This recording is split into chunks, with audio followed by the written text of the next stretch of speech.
바울 서신 가운데서 개인에게 보낸 유일한 서신이지요. 디모데 전서, 디모데 후서는 또 목회 서신이고, 디도서 마찬가지로 목회 서신인데, 목회하고 상관이 없는 그 교회에 보낸 것이 아닌 개인에게 보낸 유일한 서신이 오늘 본문의 말씀 빌레몬서입니다.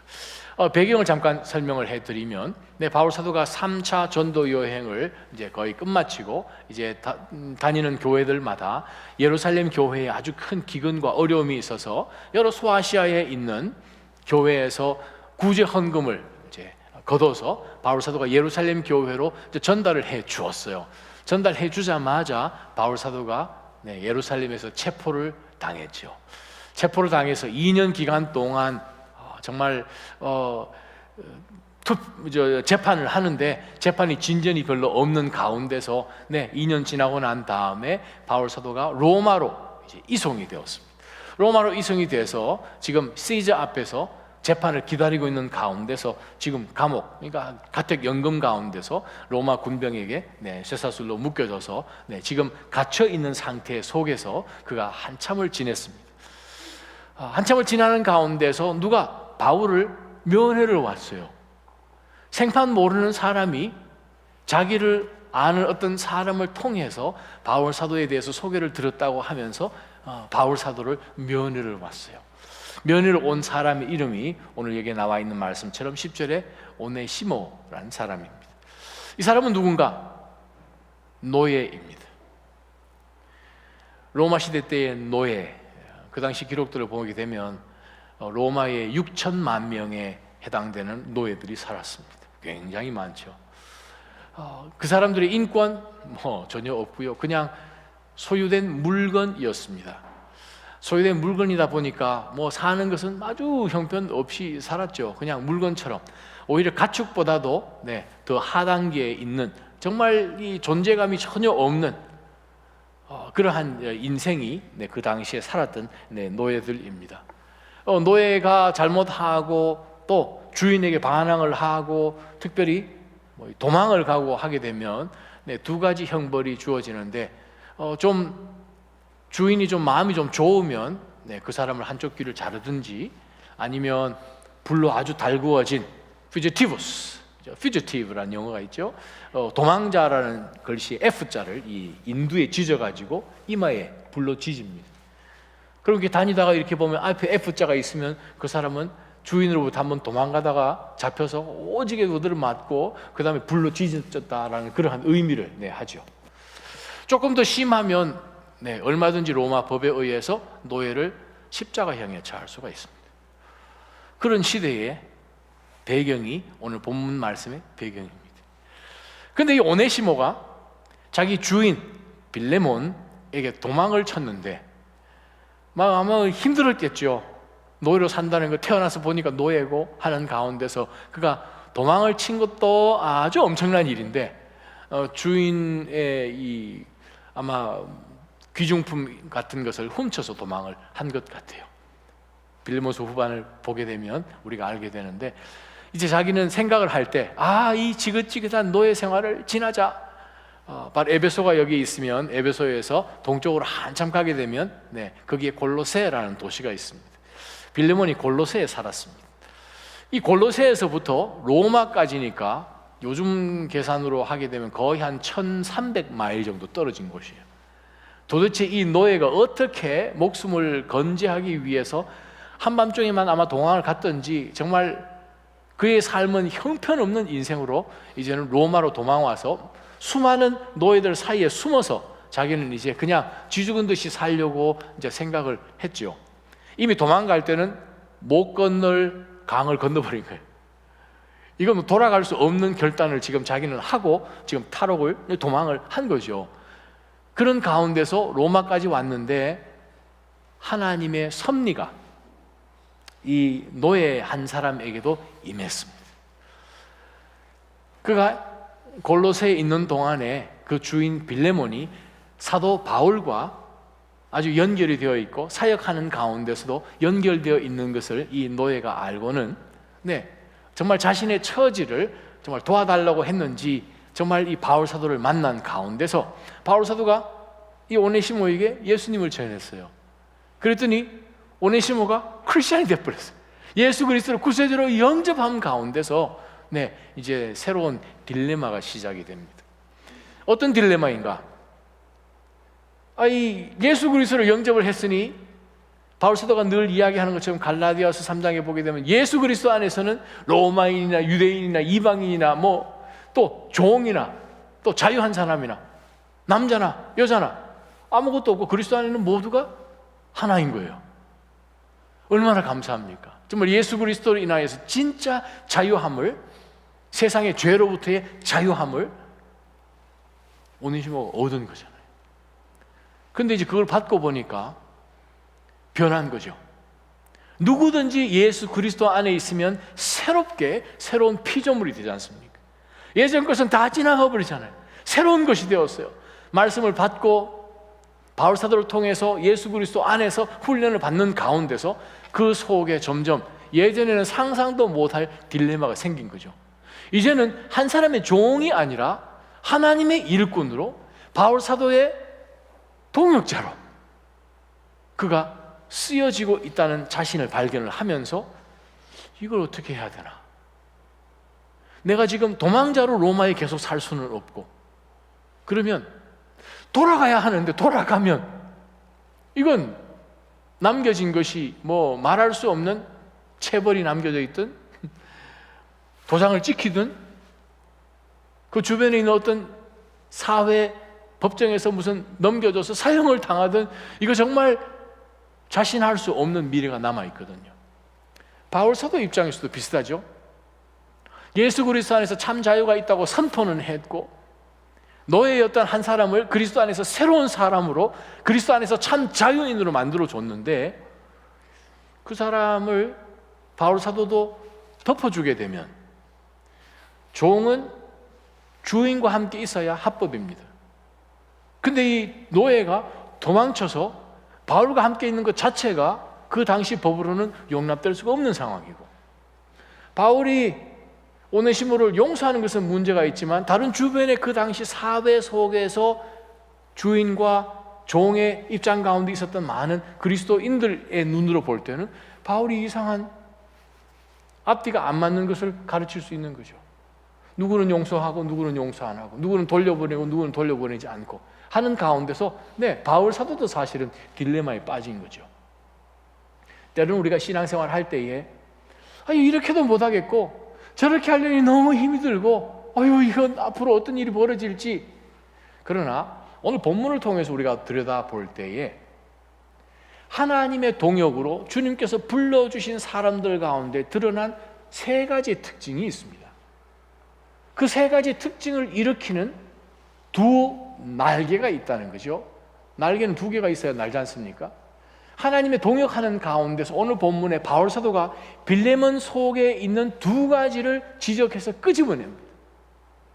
그 두 가지가 있어야 우리 삶 가운데서 어떤 상황, 관습이든 시대 사회적인 상식이든 그것을 넘어갈 수 있도록 하나님께서는 그 두 가지를 통하여서 역사하시는 것을 오늘 본문을 통해서 우리가 알 수 있습니다.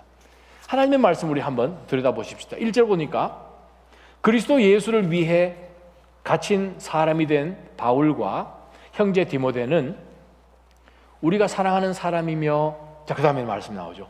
동역자인 빌레몬이에요. 자, 바울 사도와 빌레몬이 하나님 나라를 위해서 함께 일을 했습니다.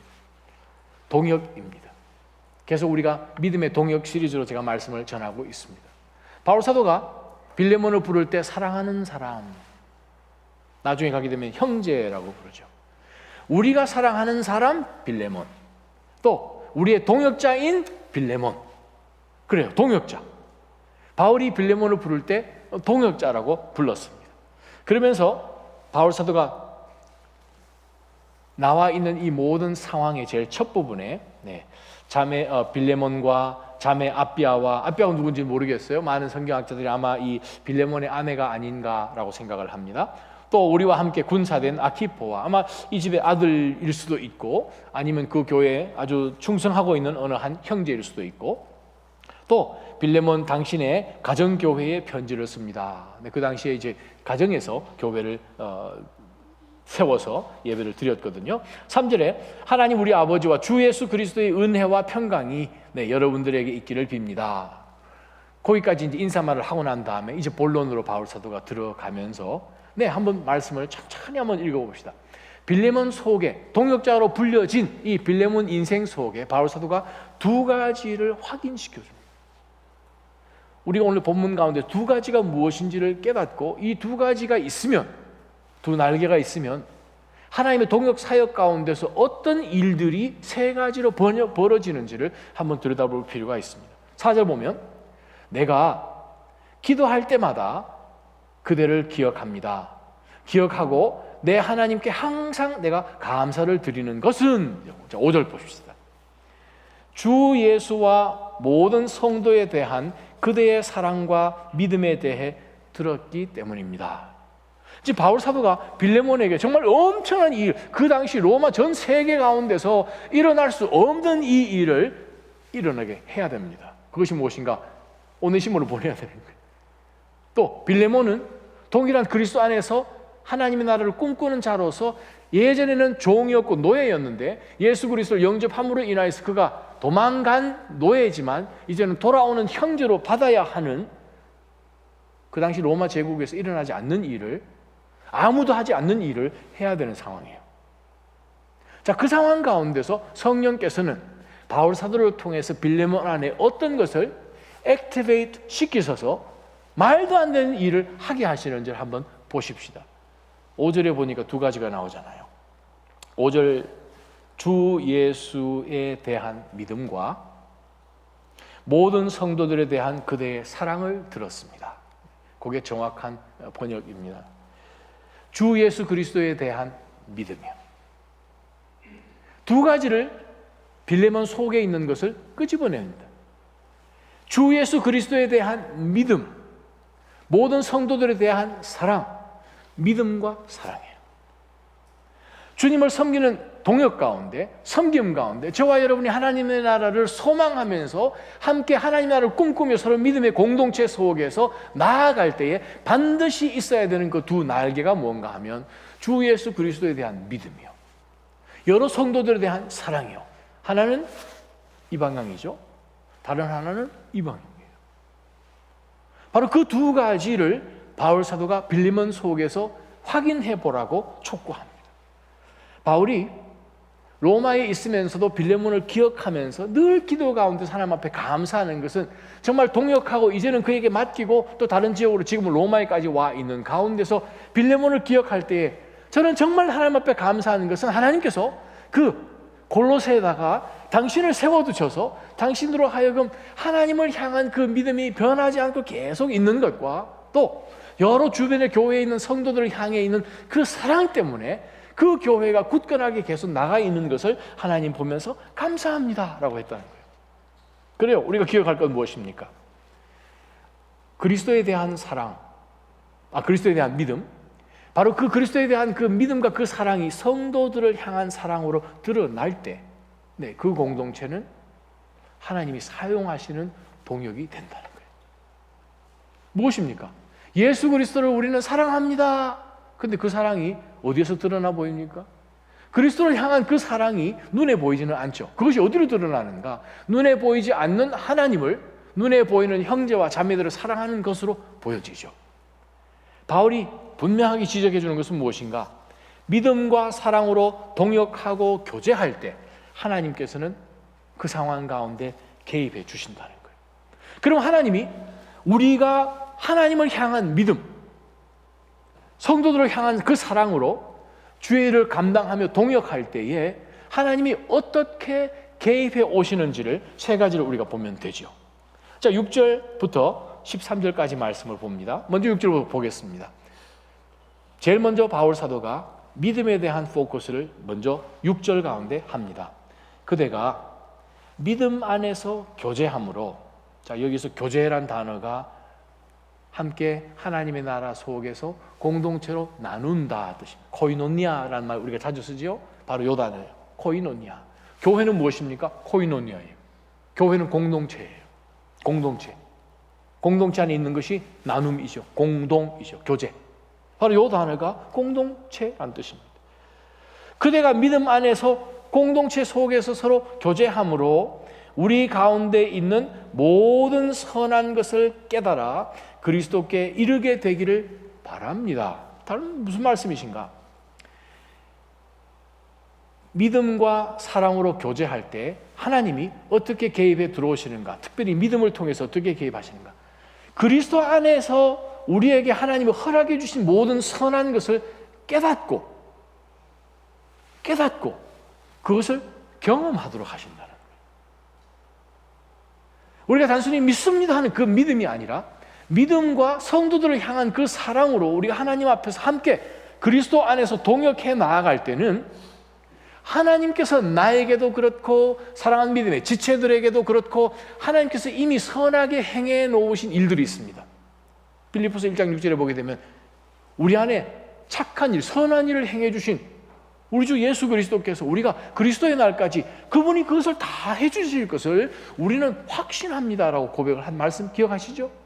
그 말씀처럼 우리가 그리스도를 향한 그 믿음, 하나님을 향한 그 굳건한 믿음과 그 믿음이 있기 때문에 시작된 성도들을 향한 그 사랑이 두 개가 연합이 되게 되면 나와 사랑하는 지체들 한 사람도 빠지지 않고 하나님이 선한 일을 다 행하게 해 놓으시고 이미 허락해 주신 그것들을 깨닫게 되고 경험하게 됩니다. 점점 더 깨달아지고 점점 더 경험하게 된다. 그 뜻입니다. 하나님은 우리에게 선물을 많이 주셨어요. 각자에게 하나님이 넘치는 하늘의 신령한 것들을 부어주셨어요. 근데 문제는 이들 믿음이 없든지 형제들을 사랑하는 순수한 그 사랑이 없든지 하게 되면 하나님 우리 가운데 얼마나 귀한 것들을 주셨는지 우리가 모호하게 알지도 못하고 누리지도 못한다는 바로 그 말씀을 바울 사도가 분명히 이야기합니다.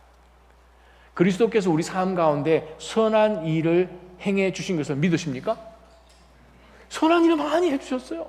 착한 일 많이 해주셨어요. 그 가운데 특별히 무엇입니까? 최고의 일은 성령의 열매를 맺게끔 하는, 그죠? 놀라운 우리 삶의 성품이 변하는 그 일을 하나님이 해주셨잖아요. 그런 가운데서 성도들이 서로 변해가는 그 모습을 보면서 그리스도 안에 점점 더 닮아가는 그 담대함, 또 완성되어 나아가는 그 지경까지 점점 이룰 수 있도록 해주시는 것은 무엇인가? 공동체 안에서 믿음과 사랑으로 함께 동역할 때 그 일이 이루어지는 거예요. 그리스도를 닮아가는 것이 그냥 혼자 산에 올라가서 혼자 시간을 보내는 거 가지고 절대 일어나지 않죠. 왜? 하나님은 교회를 통해서 역사하시잖아요. 교회가 예수 그리스도의 몸이기 때문에 그렇죠.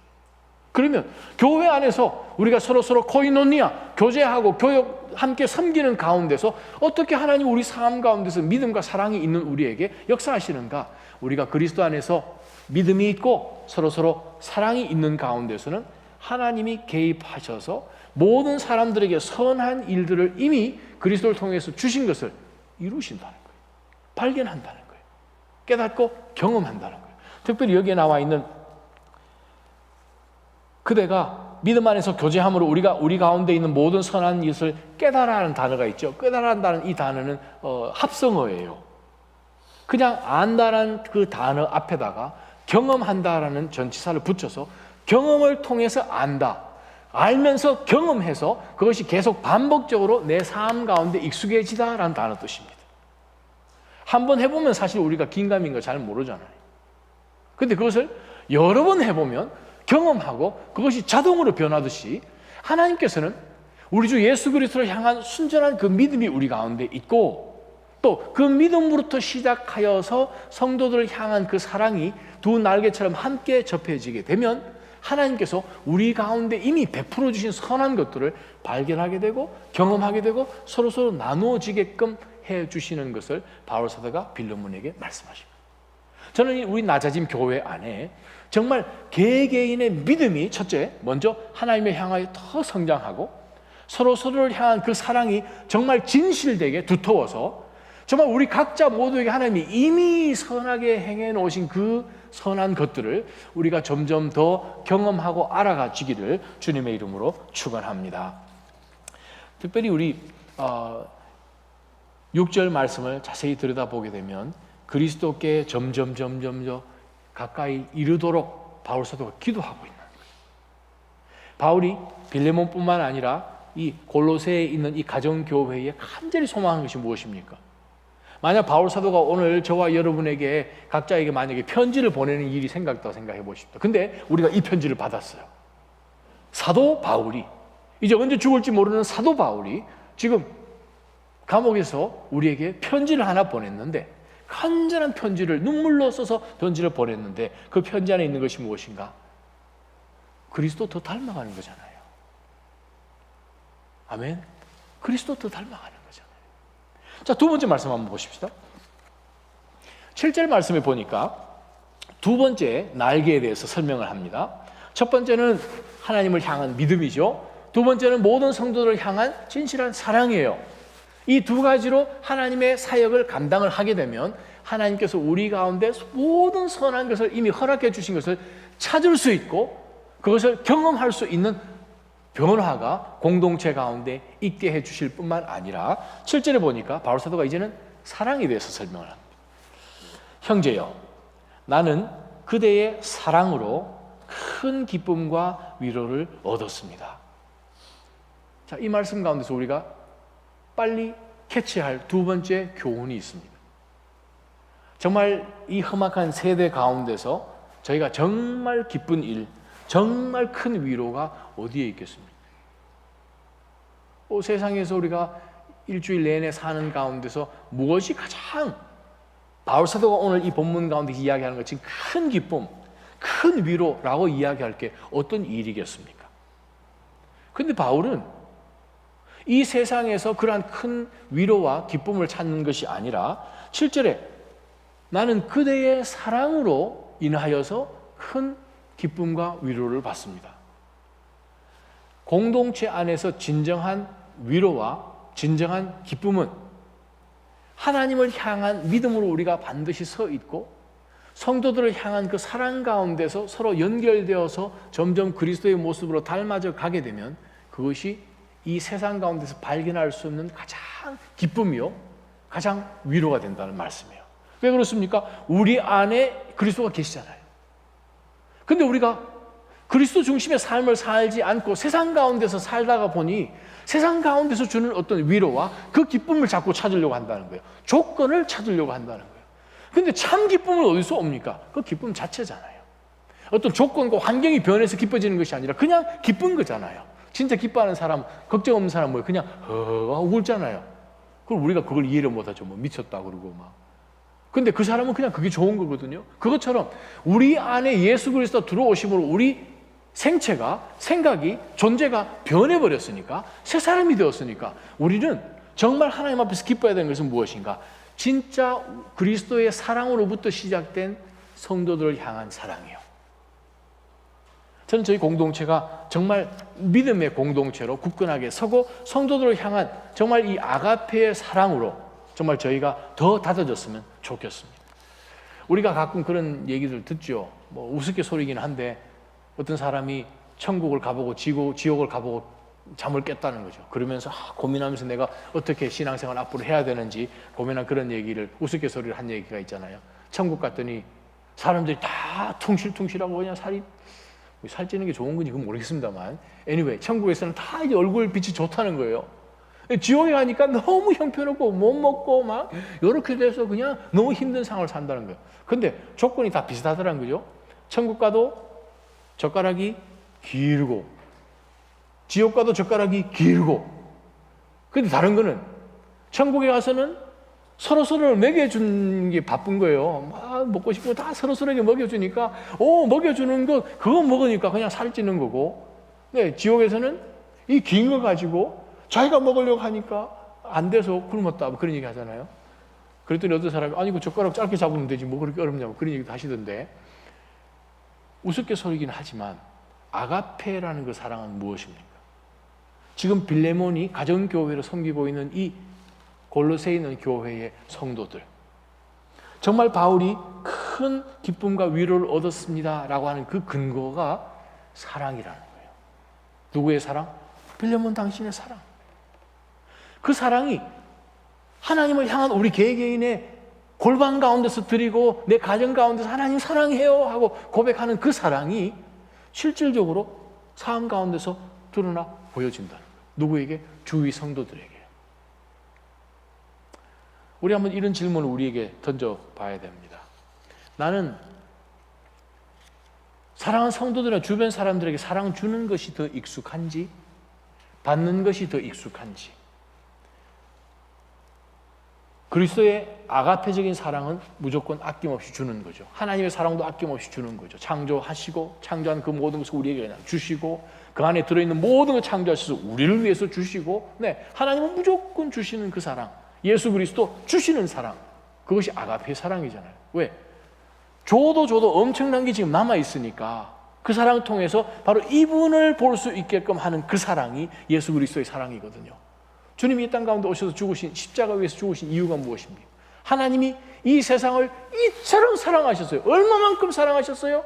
독생자를 아끼지 않고 주실 만큼 사랑하신 그 사랑을 증거하기 위해서 오셨고, 요즘 우리가 계속 묵상하는 사도행전, 바로 그 사랑을 그들이 직접 보았기 때문에 우리가 이 모든 일의 증인이라 라고 이야기하잖아요. 그러면 정말 우리 신앙생활에 나가는 가운데 우리 가운데 분명히 있어야 되는 것은, 내가 이렇게 사랑하는 이유가 무엇인가? 어떤 조건이 있어서가 아니라 내가 먼저 그 사랑에 큰 빚을 줬다는 거죠. 빌레몬, 바울 사도를 통하여서 예수 그리스도를 깨닫게 되고 만나게 되었고 상황이 변했고 그 가정이 교회가 되었습니다. 그렇다면 동일하게 우리도 주변에 있는 모든 믿음의 성도들 향한 그 사랑 때문에 큰 기쁨과 위로가 증거되고 전해지는 그러한 삶을 사시기를 주님의 이름으로 축원합니다. 디모데전서 6장 18절 읽으면, 선한 일을 행하고 선한 사업에 부하고 나눠주기를 좋아하며 동정하는 자가 되라 라고 말씀하십니다. 그래요. 나눠주는 거예요. 갈라디아서 6장 2절 말씀, 너희가 짐을 서로 지라 그리하여 그리스도의 법을 성취하라. 그리스도의 법이 무엇입니까? 사랑이잖아요. 그리스도의 법이 사랑이에요. 그러면 서로서로 짐을 지는 거예요. 서로서로 나누는 거예요. 뭐 때문에? 사랑하기 때문에.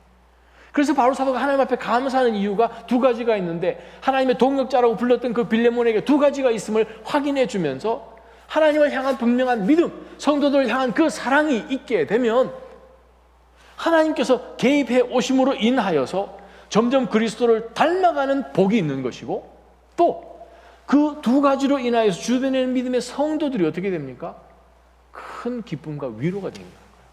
나는 그리스도 닮아서 좋고, 또 나를 통해서 주변 사람들은 기쁨과 위로가 되어서 좋고, 그게 공동체예요. 그러면 하나님이 그 공동체를 뭐라고 부르시는가 하면 동역이라고 부르신다는 거예요. 바로 그 동역 가운데 여러분도 힘을 다하여서 주님을 닮아가며 그 사랑을 주변 모든 이들에게 위로와 또 기쁨으로 보여주시기를 주님의 이름으로 축원합니다. 1978년도에 어제 풋볼 경기가 일어났는데, 바로 그 경기에서 오하이오 벅아이즈 코치였던 우디 헤이즈라는 유명한 그 코치가 있었는데, 상대방 선수들이 너무 그냥 뭐 세게 자기 선수들을 그냥 괴롭히는 걸 보고 사이드라인에서 상대방 선수를 주먹으로 막 때려버렸어요. 코치가. 그러면 안 되잖아요. 코치가 상대방 선수를 주먹으로 때리는 것이 온 미국에 다 TV로 중계가 돼버렸네요. 그 다음날 이 사람이 파이어 당했어요. 뭐 요즘도 우리 한국도 그렇지만 운동선수들 뭐 예전에는 그래도 헝그리 정신이 있다고 그런 얘기 했는데, 그래도 뭐 많이 막 이렇게 신체적으로 그냥 어렵게 또 훈련시키고 굿하고 뭐 그런 게 있어서 많이 힘들죠. 근데 그 당시에 정말 이 전 미국에다가 중계를 하는 가운데서 우디 헤이즈가 그냥 때리는 것을 그냥 방송을 했더니, 하여간 어떤 사설에 오늘 미국에서 우디 헤이즈보다도 더 비참한 사람은 없다고 그냥 그 사람을 생매장을 시켜버렸어요. 하루아침에 잡을 잃었을 뿐만 아니라 그 사람의 그 헤드 코치로서의 그 인생은 끝난 거예요. 이제 완전히 그냥 도배를 해버렸어요. 매장시켜버렸어요. 그해 시즌이 끝났어요. 그리고 여러 프로 선수들과 프로 구단에서 아주 큰 파티를 했는데, 그 파티에 아주 전설적인 크리스찬 코치가 이제 참석을 했어요. 톰 랜드리라는 코치입니다. 달라스 카우보이즈의 그 수석 코치였죠. 아주 독실한 크리스찬입니다. 저희 달라스에 있을 때에도 가끔 이제 강단에 오셨을 때 이제 말씀 전하는 것이 한번 있어서 본 기억도 나고, 또 탐 랜드리 그분의 이름을 이제 빌려서 탐 랜드리 그 피트니스 센터 해가지고 달라스 한복판에다가 좋은 정말 이 피트니스 센터를 하나 만들었어요. 나중에 그것이 베일러랑 또 연결이 돼서 지금은 베일러 탐 랜드리 피트니스 센터 그렇게 바뀌었어요. 정말 믿음으로 신앙생활로 그 풋볼 선수들에게 늘 복음을 증거하고 정말 반듯한 그리스도인으로서의 모습을 보여주었던 탐 랜드리가 그 파티에 참석하면서 파티에 누구를 함께 데려간 줄 아십니까? 온 미국이 인간 취급을 하지 않았던 우디 헤이즈 감독을 탐 랜드리가 초청해서 데리고 간 거예요. 그게 무엇입니까?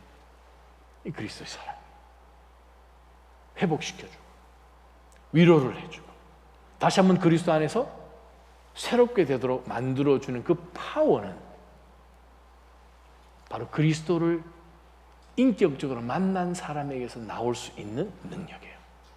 그 당시 미국 전역에서 그 어떤 사람도 그 사람을 사람 취급하고 그 사람을 용납해 줄 사람은 없었던 시대였습니다. 바울이 살았던 바로 그 시대, 로마 전 제국 가운데서 오네시모를 용서해 줄 수 있는 사람은 단 한 사람도 아마 없었을지도 몰라요. 그런데도 불구하고 바울 사도가 그 일을 하려고 하고, 오네시모가 거기에 순종하려고 하고, 빌레몬으로 하여금 오네시모를 그리스도 안에서 동역자로 당신 받아주기를 원합니다 라고 편지를 쓴 거예요. 세 번째 말씀 우리 한번 보십시다. 8절에서 13절 말씀 보게 되면 세 번째 우리가 붙을 영적 교훈이 있습니다. 8절 보니까 그러므로 빌레몬이요, 당신 속에 주님을 향한 믿음이 있으시죠? 성도들을 향한 사랑이 있으시죠? 그것 때문에 당신 교회에 대한 소식 지금까지 내가 들으면서 하나님 앞에 감사를 합니다. 당신 때문에 감사합니다. 왜요? 주변 모든 사람들, 또 공동체가 점점 그리스도 닮아가고 주변 사람들이 위로와 기쁨 때문에 점점 그리스도를 닮아가는 모습 보니 너무 좋은 거예요.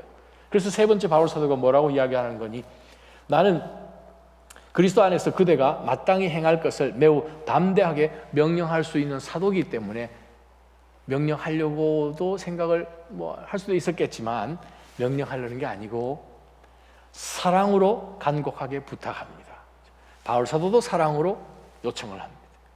빌레몬에게도 그리스도에게 먼저 받은 사랑이 있기 때문에 같은 사랑으로 연결을 바울 사도가 시켜주면서 이렇게 이야기합니다. 이제는 나이도 많고 또 지금은 예수 그리스도를 위해 갇힌 사람이 된 나 바울은 어떻게 하다 보니까 갇힌 중에 낳은 영적인 내 아들 오네시모를 위해 그대에게 간곡히 부탁합니다. 세 번째 붙들 영적 교훈이 바로 10절 하반절에서 나옵니다. 그럼 보십니다. 정말 우리가 그리스도를 사랑하는 그 믿음이 형제와 자매들을 사랑하는 그 사랑으로 나타나 보이게 되면 사회, 관습도, 시대도 넘어갈 수 있다는 것을 보여주는 거예요. 이것은 혁명적인 사랑입니다. 혁명적인 일을 할 수 있게끔 하는 것은 무엇인가? 우리가 하나님을 향한 변함없는 믿음과 그 믿음이 형제와 자매를 사랑하는 그 사랑으로 드러나 보이게 되면 그 당시에 아무도 그렇게 하지 않은 그 일을 바울 사도도 요청을 하고 빌레몬도 그것을 받을 수 있는 사회 관습까지도 넘어갈 수 있는 일을, 즉 아무도 생각할 수 없는 말도 안 되는 그 일을 할 수 없는 일을 하나님께서는 우리를 통해서 하게 하십니다. 아멘. 바로 그 일 가운데 여러분들이 부르심을 받았습니다. 상식적으로 생각할 때 그 일 아무도 안 하죠. 그러나 우리가 하나님 앞에서, 성도들 앞에서 한 동역의 공동체를 우리가 만나서 그 안에서 교제하며 그리스도를 닮아간다면 그 모습이 어디까지 나와야 되는가? 문만 열고 나아가면 아무도 생각하지 않은 그 일까지도 우리는 할 수 있는 사람들로 하나님이 만들어 주신다는 거예요. 그것이 공동체입니다. 그것이 동역이에요. 세상 사람들 하는 방식 그대로 우리가 계속해서 한다면 우리는 세상과 전혀 다를 바가 없어서 그들에게 전해줄 메시지가 없는 거예요. 오히려 그 사람들이 더 잘할걸요. 그러나 오늘 빌레몬서를 통해서 우리가 다시 한번 깨닫는 것은 무엇인가? 빌레몬이요, 내가 갇힌 중에서 낳은 내 아들 오네시모를 위해 그대에게 간곡히 부탁합니다. 무슨 일이 일어났습니까? 11절 보세요. 전에는 오네시모가 빌레몬 당신에게 무익한 사람이었어요. 그런데 이제는 빌레몬 당신에게나 나 바울에게나 유익한 사람이 되었어요. 원래 이 오네시모란 단어 뜻이 무익한이란 뜻이에요. 유익한이란 뜻이에요. 원래는 유익한이란 뜻인데 근데 무익한 사람이 돼버렸어요. 그리스도를 만남으로 인하여서 정말 하나님 안에서의 본질을 찾게 되는 거죠. 우리가 예수 그리스도가 우리 가운데 정말 믿음으로 있지 않으면 아무리 이름을 잘 지어주든 못 지어주든 그냥 그렇게밖에 살 수 없는 거예요. 그런데 바울이 이야기합니다. 오네시모가 그대를 위해서나 나를 위해서나 유익한 사람이 되었다는 거예요. 저는 사랑하는 믿음의 성도님들께서 삶 가운데서 진정 그리스도를 향한 믿음과 사랑이 있으므로 먼저 우리가 무익했다가 유익한 사람이 되었잖아요. 그리스도 때문에 팔자가 바뀌었잖아요. 그거를 깨닫게 되면 동일하게 우리 주변의 상황 때문에 얼마든지 유익하게 쓰여질 수 있는 인생임에도 불구하고 무익하게 살아가는 사람조차도 하나님이 그리스도의 사랑으로 변화시킬 수 있으신 분임을 우리를 통해서 증명해 주시기를 주님의 이름으로 축원합니다.